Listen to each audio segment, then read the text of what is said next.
Pernyataan Presiden RI Prabowo Subianto soal kebijakan luar negeri hingga pilihan Menteri Luar Negerinya mendapat beragam respons dari analis di Amerika Serikat.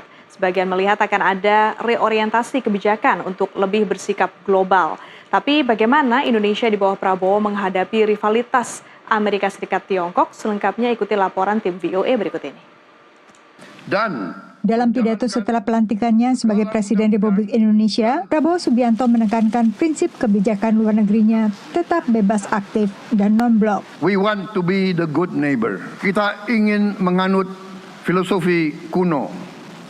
1000 kawan terlalu sedikit, 1 lawan terlalu banyak. Namun di luar kontinuitas, banyak analis menilai akan ada perbedaan kebijakan luar negeri Indonesia di bawah pemerintahan baru. Pak Jokowi focus more on developments, infrastructure developments and economic developments. But Pak Prabowo is a defense and foreign policy minister. From my understanding, he will spearhead the foreign policy engagement. He speaks English, he's been educated abroad, he understands the West. He also, I think, wants to put Indonesia on the global stage in a way that the previous President Jokowi was more domestically focused. Untuk pelantikan Prabowo, Presiden Amerika Serikat Joe Biden mengirim delegasi dipimpin perutusan tetap Amerika untuk PBB, Thomas Greenfield. Selain mengirim utusan ke Indonesia, Presiden Biden juga mengucapkan selamat secara tertulis.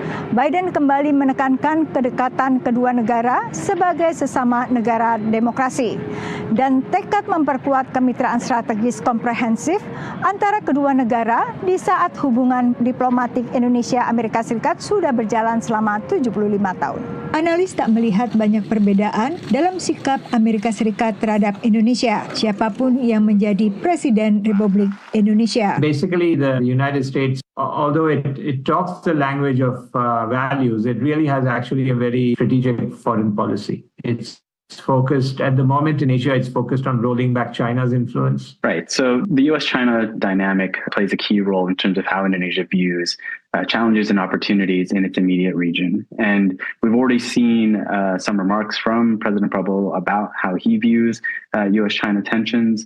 And again, he goes back to this line of Indonesia will not choose a side. Untuk pengelolaan sehari-hari kebijakan luar negeri, Sugiono. Prabowo menunjuk orang dekatnya Sugiono sebagai Menteri Luar Negeri. Sugiono yang mantan sespri Prabowo ini pernah mengikuti pendidikan tinggi militer di Vermont. What's interesting here is the newly inaugurated foreign minister, as I understand it, does not have a background in the foreign ministry itself. And this will be the first time since I think the early 2000s that we have a foreign minister who hasn't spent time in the foreign ministry itself. The new foreign minister is a close partner of President Prabowo, and I expect we'll see here is a foreign minister who has sort of the trust and the backing of the president, which is the most important dynamic of all.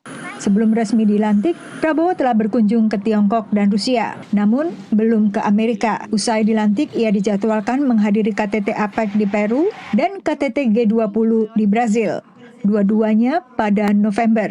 Sementara lawatan perdana Menteri Luar Negeri Sugiono adalah mengikuti pertemuan BRICS Plus di Kazan, Rusia. Dari Washington DC, Yuni Salim, Virginia Gunawan, dan tim VOA.